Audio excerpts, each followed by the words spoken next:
I think without a doubt one of the most controversial and interesting elements that is overlooked in the golf swing is ball position.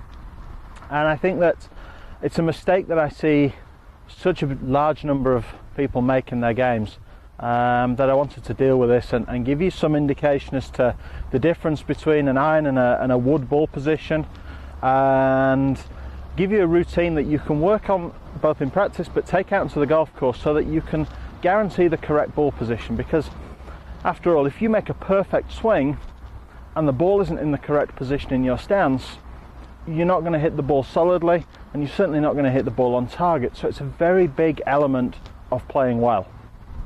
Now, I think most people would probably understand that as the club gets shorter, you move from woods to irons into wedges, the ball position should move back in the stance.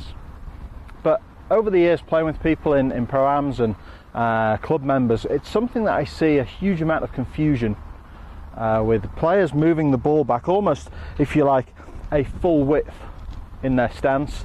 A huge number of people believing that you should hit the ball from the centre of the stance.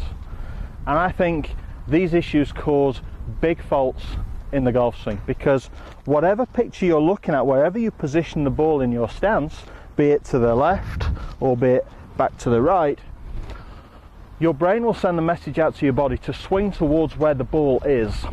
So if you're going to hit a good shot, we need to make sure that the ball's in the correct place. Now, what should that be? It's certainly true that the ball position for a driver, a fairway would be different than that for an iron.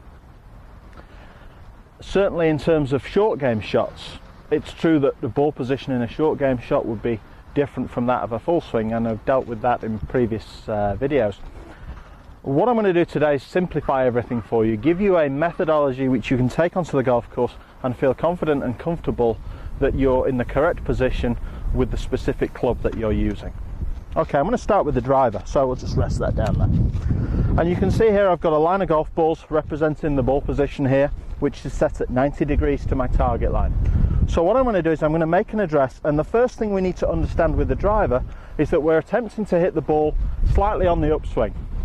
So if you were to use launch monitor data, if you've been for driver fittings in the past, you may be aware that a driver you're looking to hit potentially 2, 3, 4 degrees on the upswing after the bottom of the swing arc.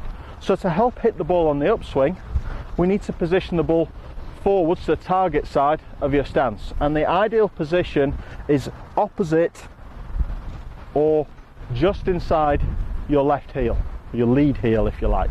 So I like to see the ball placed just on the edge of the left heel for a right-handed player. Okay, with that you'll see that my left foot is turned out slightly, and that does a couple of things. Number one, it helps me show my left heel to the ball. Two, it very much aids the rotation through the swing. So when you build your stance, what I'd like you to do is walk into the ball and position the club and concentrate on the golf club first. Aim it and hold it. So we set the grip, we feel the correct distance from the stance, and you'll notice that my feet are together and this line of balls is down already opposite my left heel. Now all I have to do when I build my stance is, if I show my heel to that line, to that ball position, to set my stance width, I simply move my right foot only. And that guarantees that the ball position is down the left side of my stance. I can then build the rest of my setup, driver shaft in position, set the posture. Now I'm in a position slightly behind that line of balls, where it's very easy for me to now rotate through and strike the ball slightly on the upswing. So it's a driver ball position. I think that's probably the one that majority of players are most aware of, the ball forwards in the stance. But the reason it's forwards is so that we can strike it slightly on the upswing and keep the body and the head position slightly behind the ball as we're doing so. Now, with an iron, as we've indicated, things change slightly, because with an iron we're looking to hit the ball on the downswing, not on the upswing. So the ball position potentially is going to be different from that of the driver. We don't want to hit the ball on the upswing. That would cause thin shots, top shots certainly. We also encourage the club to hit the ground first. So we're looking now for a ball position which is moved back slightly. This is probably the big thing that I see mistakes being made with, because there's a tendency to move the ball too far back in the stance. So how far back should we go? Well, From driver to long, medium, even into your short irons, I'm going to give you one fixed ball position which will guarantee your success and make it a lot easier to create the correct impact position. And that is simply that the ball position for an iron shot is just one club head width behind the ball position for a driver. So in other words, one club head width inside your left heel.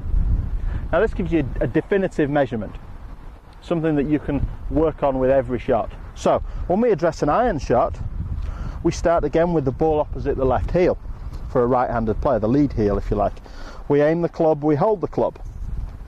Now we move the left foot first as part of your routine, and you're going to move the left heel just simply one club head width to set the ball position, and the right foot then moves out to control the stance width.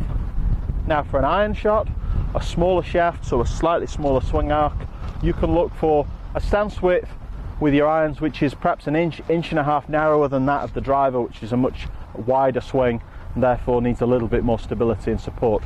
So for an iron shot with that ball position, the inside of your heels underneath your hip sockets is wide enough to give stability and allows you to move forwards into your lead side as you're striking the ball, guaranteeing a downward strike, the head and the chest more over the top of the ball, so you're now striking ball and then a divot afterwards. So two ball positions which are critical to consistent impact positions and consistent ball striking.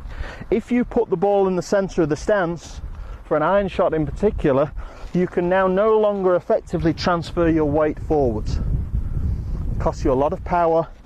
You're going to have to hang back, hit the ball more off your right side this way, produces much more of a scooping action, and that's one of the big key issues with people who hit thin or fat shots. So if you're somebody who takes a divot behind the ball, don't move the ball back to the divot, try and move the divot forwards to the ball. So one club head width inside the left heel for your irons, an inch wider with the stance, and bang on the left heel for the driver. You'll create a much more consistent, stable address position, and you'll find your impact position potentially will improve a lot from there too.